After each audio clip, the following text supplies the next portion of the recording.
پہلے رحم ہو رہا تھا، کرم مہربانی ہو رہی تھی، اب مہربانی نہیں ہو رہی. مراد لفظ بالکل بدل گیا ہے، اب الٹ ہو گیا ہے. پہلے رحم تھا، اب وہ بے رحم ہو گیا ہے. مراد اب وہ رحم نہیں کرتا. اسی طرح سے اگر میں مثال دیکھوں بد کی، لفظ میرے پاس ہے بد. بد کہتے ہیں برے کو. اب میں اس سابقے کو لگانا چاہتا ہوں صورت کے سامنے. میں نے لگایا یہاں پہ. اب غور کیجئے گا، یہ لفظ میرے پاس سابقہ ہے، یہ صورت جو ہے یہ پہلے موجود تھا. میں نے صورت سے پہلے بد لگا دیا، اب لفظ بن گیا ہے بد صورت. پہلے خالی صورت تھا، اچھی بھلی جیسی بھی تھی، یہ درجہ بندی نہیں تھی کہ آپ اس کو اچھی کہیں یا بری کہیں. اب کیا کر دیا ہے؟ اب لفظ خاص بنا دیا ہے، بد صورت. ایسی شکل و شباہت جو پسند نہ آئے، جو بری ہو، جس سے اکتاہٹ ہو، اسے کہتے ہیں بد صورت. یا لفظ بد شکل ہو سکتا ہے، بد کردار ہو سکتا ہے. اسی طرح سے میں نے یہاں پہ دو لفظ اور لکھے ہوئے ہیں. میں لکھ رہا ہوں یہاں پہ بد، اور اس کے بعد بدبخت ہے، اس کے بعد بد ہے اور مزاج ہے. اگر میں بات کرتا ہوں بخت کی تو یہ قسمت ہے، آپ کی قسمت، آپ کی تقدیر. لیکن اس سے پہلے میں نے بد لگایا، لفظ بالکل بدل گیا. پہلے بخت تھا، اب بدبخت ہے، مراد بری قسمت والا ہو گیا ہے. اسی طرح سے بد مزاج ہے.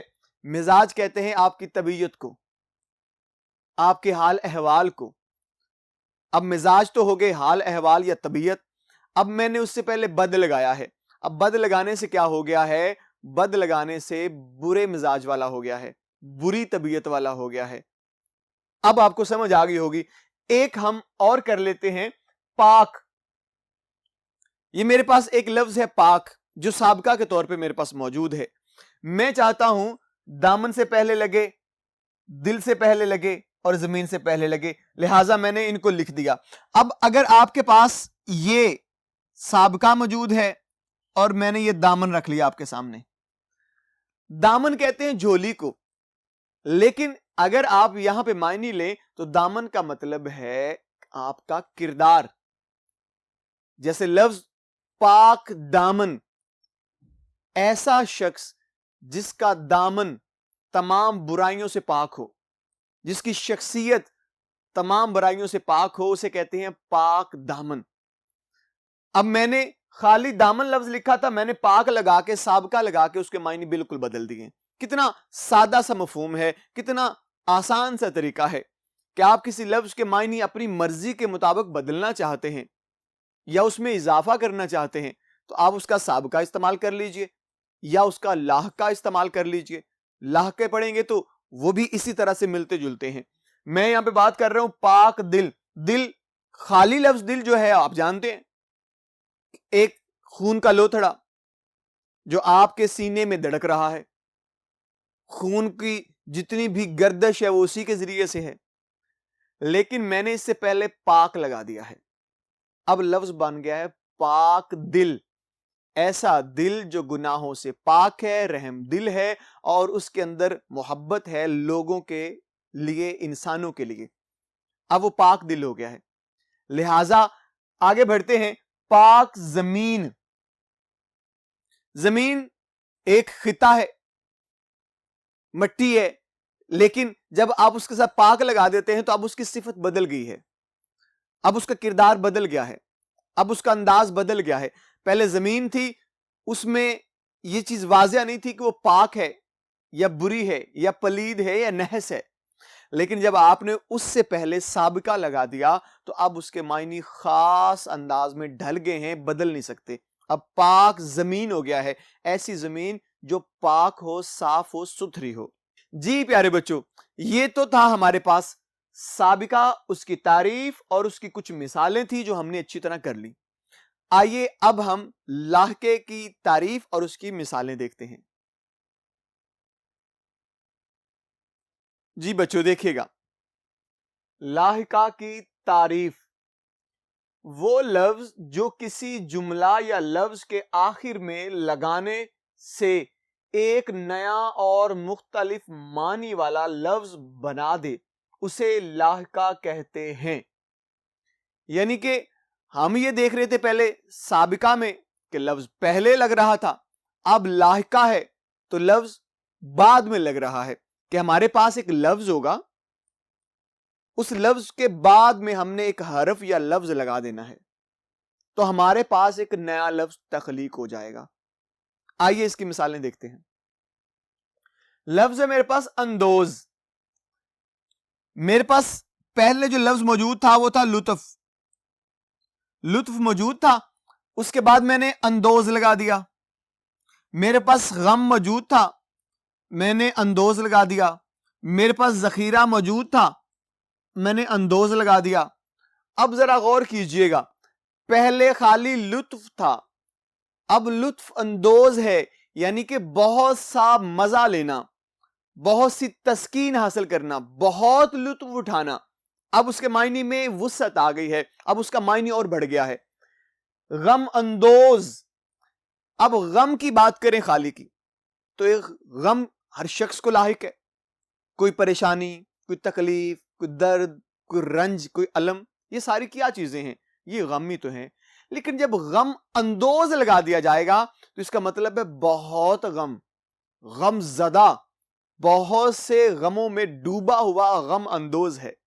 اسی طرح سے میں بات کروں ذخیرہ اندوز، تو ذخیرہ، اگر ذخیرہ کی معنی لوں تو اس کا مطلب ہے کچھ چیزوں کا کسی ایک گودام میں ایک جگہ پہ اکٹھا کر دینا، وافر مقدار میں، اسے کہتے ہیں ذخیرہ۔ لیکن جب میں اس کا لاحقہ لگاتا ہوں اندوز، تو لفظ اب بن جائے گا ذخیرہ اندوز، مراد بہت سارے سامان کو ایک جگہ اکٹھے کر دینا، یعنی بہت وافر مقدار میں چیزوں کو اکٹھا کر لینا، انہیں کہتے ہیں ذخیرہ اندوز۔ آپ نے لفظ سنا ہوا ہے ذخیرہ اندوزی، یعنی حد سے بڑھ کر بہت سی چیزوں کو اپنے پاس جمع کر لینا۔ اب دیکھیے گا ہمارے پاس لفظ ہے انگیز، میں نے لفظ پہلے دیکھا حیرت، اس کے بعد انگیز لگا دیا، میں نے دیکھا فرحت، انگیز لگا دیا، سحر، پھر انگیز لگا دیا۔ اب خالی حیرت، حیرت کہتے ہیں حیرانی کو، خالی لفظ اگر حیرت پڑھتے ہیں نا تو اس کا مطلب کیا ہے پیارے بچوں؟ صرف ایک حیرانی کی بات ہے بس۔ لیکن جب آپ اس کے بعد لاحقہ لگاتے ہیں تو اب لفظ کیا بنا؟ جی حیرت انگیز بن گیا، مراد بہت زیادہ گمنامی والا، بہت حیرانی والا، اتنی حیرانی کہ آپ حیرانی کے سمندر میں غرق ہو جائیں، حیرت انگیز، ڈوب جائیں آپ حیرت میں، اسے کہتے ہیں حیرت انگیز۔ اس کے بعد فرحت، اب خالی لفظ جو ہم پڑھ رہے تھے وہ فرحت ہے، اب خالی فرحت کا مطلب تو ہے سکون، راحت، چین، لیکن جب میں نے انگیز لگایا اس کے ساتھ، مراد میں نے کیا کیا؟ لاحقہ اس کے ساتھ لگا دیا، تو اب کیا بن گیا ہے لفظ؟ فرحت انگیز، یعنی کہ خالی تسکین نہیں، بہت تسکین دینے والا، خالی راحت نہیں، بہت راحت دینے والا، یعنی کہ اب لفظ کے معنی میں بہت وسعت آ گئی ہے، اب معنی اس کے اور وسعت اختیار کر گئے ہیں۔ میں کہتا ہوں سحر، میرے پاس لفظ سحر تھا، مراد صبح کا وقت، سورج نکلنے کا وقت، سورج طلوع ہونے کی جو گھڑی ہے اسے سحر کہتے ہیں۔ لیکن سحر انگیز، اب اس لفظ کو سحر پڑھیں یا سحر پڑھیں، یہ چیز ذہن میں رکھیے گا۔ اگر میں سین کو زبر کے ساتھ پڑھ رہا ہوں سحر، تو اس کا مطلب ہے جادو، کسی چیز کا جادو اثر چل جانا، اسے سحر کہیں گے۔ اگر میں اس کے ساتھ زیر لگا رہا ہوں، زبر ختم کر دیتا ہوں، میں سین کے نیچے زیر لگا دیتا ہوں، تو پھر بنے گا سحر۔ اب یہ لفظ مخصوص ہو گیا ہے صبح کے وقت کے لیے، جب سورج طلوع ہو رہا ہو، اپنی آنکھیں کھول رہا ہو، اپنی کرنوں کو زمین پہ نچھاور کر رہا ہو، بکھیر رہا ہو، اس وقت کو ہم سحر کہتے ہیں۔ یہاں پہ آپ سحر انگیز پڑھیں یا سحر انگیز پڑھیں، میں یہاں پہ سحر انگیز ہی خیال کرتا ہوں۔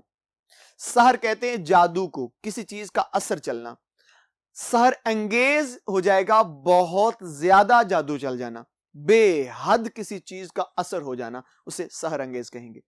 اس کے بعد میرے پاس لفظ آ گیا ہے باز، لفظ تو میرے پاس جان پہلے تھا، میں نے باز لگایا. دھوکا پہلے ہی تھا، باز لگایا. راست پہلے ہی تھا، باز لگایا. اب باز کیا ہے ہمارے پاس؟ لاحقہ ہے ہمارے پاس. اب دیکھیے گا، جان، خالی لفظ جان کیا ہے؟ آپ کی طاقت، آپ کی قوت، یہ کیا ہے؟ جان ہے. لیکن میں نے کیا کیا؟ میں نے اس کے ساتھ لاحقہ لگایا باز کی شکل میں. اب لفظ کیا بنا ہے؟ جان باز، یعنی ایسا شخص جو جان پہ کھیل جائے، بڑا بہادر شخص، نڈر شخص، باہمت بلند حوصلہ شخص، اسے کیا کہیں گے؟ اسے کہیں گے جان باز. اس کے بعد دھوکا. لفظ دھوکا ہے، آپ بھی معنی جانتے ہوں گے، کسی کے ساتھ برا سلوک کرنا. دھوکا مراد کسی کی خبر میں بات نہ لانا اور اپنا مطلب نکال کے ایک طرف ہو جانا. کسی کی پیٹھ پیچھے کسی طرح سے یا اس کی آنکھوں کے سامنے کوئی ایسی دھول جھونکنا کہ اسے معلوم نہ پڑے کہ میرے ساتھ دھوکا ہوا ہے یا نہیں. کسی کے ساتھ فراڈ کر جانا، اسے دھوکا کہتے ہیں. اب یہ لفظ تو خالی دھوکا ہے، اب دھوکا باز کر دیا میں نے. مراد ایسا شخص جو ہر شخص کے ساتھ چالاکی کرے، ہر شخص کو دغا دے، اسے کہیں گے دھوکا باز. اس کے بعد لفظ ہے راست. خالی لفظ راست کو دیکھیں تو اس کا مطلب ہے سیدھی بات، سیدھی راہ، اسے کہیں گے راست، یعنی سچا، سچائی والا، اسے کہتے ہیں راست. میں نے کیا کیا؟ اس کے ساتھ لاحقہ لگا دیا باز کی شکل میں. تو اب لفظ کیا بنے گا؟ راست باز. اب اس کے معنی بدل گئے ہیں. ایسا شخص جو سچائی کی راہ سے جو بھر بھی نہ ٹلتا ہو، ایک رائی کے دانے کے برابر بھی سچائی کے راستے سے نہ پلٹتا ہو، اسے کہیں گے راست باز. جی پیارے بچوں، میں امید کرتا ہوں کہ آپ کو آج کا یہ سبق جو ہم نے دو چیزوں کے ساتھ مکمل کیا، ایک لاحقہ اور ایک سابقہ، ان دونوں کو ہم نے بڑی اچھی طرح سے پڑھا ہے. آپ کی کتاب کے اندر یہ بہت تعداد میں مثالیں موجود ہیں. آپ ان مثالوں کو پڑھ سکتے ہیں، وہاں سے ان کو بار بار حل کر سکتے ہیں. جب تک آپ انہیں بار بار حل نہیں کریں گے یہ آپ کو یاد نہیں ہوں گی. آپ سے صرف اتنی التماس اور گزارش ہے کہ پیارے بچوں ان کو بار بار سنیے اور بار بار پڑھیے تاکہ آپ کو اچھی طرح سے ازبر ہو سکیں.